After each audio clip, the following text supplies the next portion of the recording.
हमारी आने वाली पीढ़ियां कमजोर पैदा ना हो, इसलिए भी हमें गांव-गांव किसानों को समझाना होगा कि यूरिया का उपयोग कम करें। यूरिया के कारण बहुत बड़े संकट आ रहे हैं।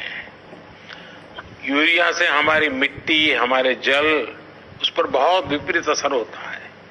और इसलिए पल्लवी जी, आप जैसे प्रधान गांव वालों को समझाए कि भाई अब गांव में पहले अगर 10 थैली आता था यूरिया तो अब 5 थैली आएगा, पहले 100 थैली आता था तो 50 थैली आएगा, हम आधा कर देंगे।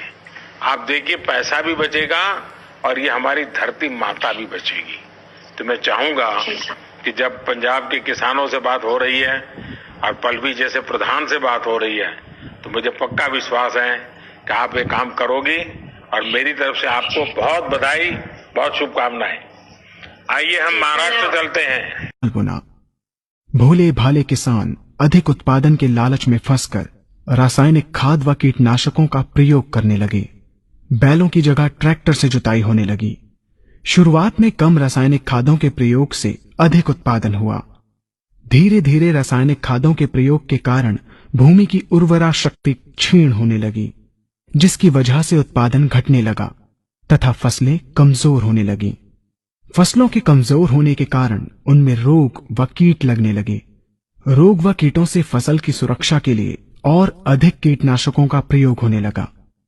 एक तरफ ज्यादा उत्पादन के लिए अधिक रासायनिक खादों का प्रयोग होने लगा, वहीं दूसरी तरफ फसलों को रोग व कीटों से बचाने के लिए अधिक विषाक्त कीटनाशकों का प्रयोग बढ़ गया, जिसके कारण उत्पादन लागत बढ़ी और किसान को लाभ कम होने लगा, बल्कि छोटे किसान कर्ज में डूबने लगे। धीरे धीरे भूमि की उर्वरा शक्ति क्षीण होने से भूमि बंजर होने लगी। रासायनिक खाद व कीटनाशकों के कारण खाद्यान्न भी विषाक्त हो गए तथा जलवायु भी प्रदूषित हो गई, जिसके कारण मानव, पशु पक्षियों के स्वास्थ्य पर प्रतिकूल प्रभाव पड़ा, जिसका परिणाम आपके सामने है। मानव स्वास्थ्य पर रासायनिक खादों के पड़ने वाले प्रभाव को आप ऐसे समझें। जब किसान फसल में रासायनिक खाद डालता है तो रासायनिक खाद में उपस्थित विषाक्त रसायन जल में घुलकर सबसे पहले जल को प्रदूषित कर भूमि के अंदर उपस्थित केचुए व सूक्ष्म जीवाणुओं को मार देता है। ये बात सभी किसान अच्छी तरह से जानते हैं कि केचुए व अन्य सूक्ष्म जीवाणु भूमि की उर्वरा शक्ति को बढ़ाने के लिए अति आवश्यक होते हैं। विषाक्त रसायन के कारण इनकी मृत्यु हो जाने से भूमि की उर्वरा शक्ति नष्ट हो जाती है तथा भूमि कठोर होकर बंजर होने लगती है। रासायनिक खादों के विषाक्त रसायन पानी के माध्यम से अन्य खनिजों के साथ फसल के अंदर पहुंचकर फसलों को विषाक्त बना देते हैं। बाद में जब खाद्यान्न के रूप में मनुष्य या अन्य पशु इन्हें खाते हैं तो ये विषाक्त रसायन मानव स्वास्थ्य पर बहुत ही बुरा प्रभाव डालते हैं तथा मनुष्य के अंदर तरह तरह के रोग उत्पन्न करते हैं।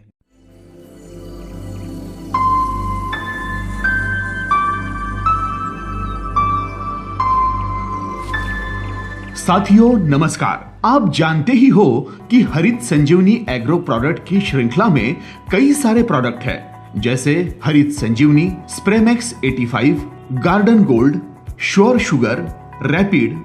इन सभी प्रोडक्ट्स ने शानदार रिजल्ट दिए हैं और दे रहे हैं। इसी श्रृंखला में हरित संजीवनी टीम ने बहुत ही जबरदस्त प्रोडक्ट का निर्माण किया है, जिसका नाम है हरित संजीवनी फ्रूट स्पेशल। ये प्रोडक्ट सभी प्रकार के फलों की बागवानी करने वाले किसानों के लिए एक वरदान साबित होगा। फलों की बागवानी करने वाले किसान भाइयों के सामने कई समस्याएं आती हैं, जैसे पत्तों का विकास न होना, फूलों का कम लगना, फूलों की गिरावट हो जाना, ज्यादातर फूलों का रूपांतरण फलों में ना होना, फूलों का विकास ना होना और फलों की गिरावट होना। इस कारण किसानों को भारी नुकसान का सामना करना पड़ता है। इन सारी समस्याओं को ध्यान में रखते हुए कंपनी के वैज्ञानिकों ने हरित संजीवनी फ्रूट स्पेशल का विशेष रूप से निर्माण किया है। हरित संजीवनी फ्रूट स्पेशल का इस्तेमाल आम, अनार, मौसम्बी, संतरा, पपीता, नींबू, अंगूर, अमरूद, आंवला, चीकू, बेर, अंजीर, सीताफल, सेब, जामुन, लीची, अनानास, नाशपाती, इमली, काजू, बादाम इनके लिए फायदेमंद है। हरित संजीवनी फ्रूट स्पेशल को 1 ग्राम से 2 ग्राम 1 लीटर पानी के अनुपात में लेकर छिड़काव करना पड़ता है। हरित संजीवनी फ्रूट स्पेशल का पहला छिड़काव पौधों के विकास की अवस्था में करें, दूसरा छिड़काव फूलों की अवस्था में करें और तीसरा छिड़काव फलों के विकास की अवस्था में करें। आगे किसान स्वयं अपने अनुभव से फलों के विकास की अवस्था में छिड़काव कर सकते हैं। हरित संजीवनी फ्रूट स्पेशल छिड़काव के फायदे। हम पौधों के विकास की अवस्था में जब छिड़काव करते हैं तो इससे पत्तों का आकार बढ़कर पत्तों में हरित द्रव बढ़ने में मदद मिलती है, पत्तों में चमक बढ़ती है। इसके साथ साथ फूलों की धारणा होने में मदद होती है। जब हम दूसरा छिड़काव फूलों की अवस्था में करते हैं, इससे फूलों को सशक्त करके स्ट्रोक को बढ़ाने में मदद मिलती है। फूलों का सशक्त विकास होने के कारण उनकी गिरावट में कमी आती है। ज्यादा से ज्यादा फूलों का रूपांतरण फलों में होता है। जब हम तीसरा छिड़काव फलों के विकास की अवस्था में करते हैं, इससे फलों के अवस्थाओं का विकास होता है, जैसे फलों का आकार बढ़ना, फलों की चमक बढ़ना, फलों का वजन बढ़ना, फलों का स्वाद बढ़ना। इसके साथ फलों को प्राकृतिक रूप से परिपक्वता बढ़ाने में मदद होती है। इस कारण फलों की आश्चर्यकारक वृद्धि होकर किसानों को भरपूर लाभ मिलता है। हरित संजीवनी फ्रूट स्पेशल का छिड़काव बाजार में मिलने वाले सभी प्रकार के कीटकनाशक एवं फफूंदनाशक के साथ मिलाकर कर सकते हैं। ध्यान रहे, इसे किसी भी प्रकार के अल्कलाइन दवा के साथ मिलाकर छिड़काव ना करें। विशेष सूचना, हरित संजीवनी फ्रूट स्पेशल का छिड़काव करते समय स्प्रेमैक्स 85 को 1 लीटर पानी में 1 मिली के अनुपात में लेकर छिड़काव करना आवश्यक है। अच्छे परिणामों के लिए इसका छिड़काव सुबह या शाम को ही करें।